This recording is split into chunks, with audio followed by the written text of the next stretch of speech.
I have been sick of this problem. I have been sick of this controversy over living wage or minimum wage. And I believe that something is seriously wrong with the heads of many of our leaders.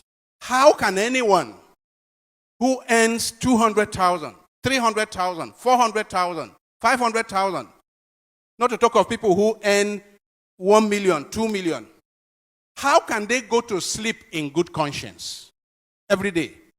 How can they go to sleep in good conscience and come out to sit down in a boardroom to discuss the sustainability or otherwise of paying 60,000 to the poorest of workers?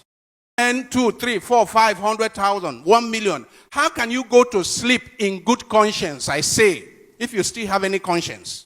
How can you go to sleep in good conscience and come out to be debating? I hear people on TV, I watch people on TV, experts, economic experts, corporate executives, government officials, who are taking home more than $1 million in a month.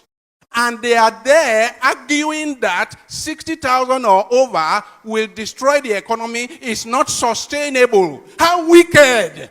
60,000 to a poor worker, a poor worker who may have a family of 2 or 3 or 4, for his feeding, for his accommodation, for his house rent, for his medical care, for his children's school fees. How wicked! How blind! How can we do that? And we think that God will bless our country. We think that it is by bringing a new national anthem for God to bless our country. How can you commit this crime against humanity? Because the poor people who cannot afford to buy gari, I'm not saying they will buy that they are to buy sardino. I'm saying buy gari, poor people who cannot buy gari. I'm not talking of meat or fish. Poor people are dying because they have no money to cure malaria. How can you go to sleep in good conscience? Those of us who belong to the elite, how can we go to sleep with good conscience? I see this as a new form of apartheid. Nigeria is one of the most unequal societies in the entire world. A society where it's like the animal farm.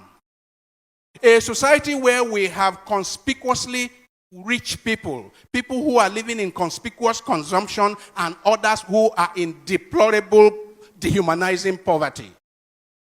If you have somebody in this country that takes home 1 million naira, I mean 1 million, I'm not talking of 30 million naira, 1 million naira in the month, and he can open his mouth to be part of a discussion about the poor getting 60,000 naira.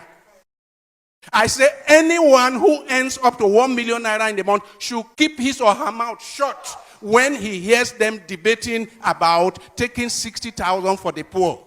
The revenge of the poor is at the corner unless we change our course. And if we do not change our course, we will end up where we are headed. And where we are headed is devastation, is destruction, is violent revolution.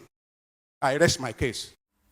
When you see that bishops have entered this talk of salary with that 60,000 or an above or something like that, you know that the matter has come as far as be careful, because the truth is that all those people even shouting 60,000 naira is too much for minimum wage. They earn more than that. The sheer wickedness of Nigerians. This is a sheer wickedness. Please drop your comments, whatever you think, what he said, whatever you felt about what he said. Please drop your comment. Thank you. Like, subscribe, turn on your notification. Anytime we do a video, you'll be the first to know.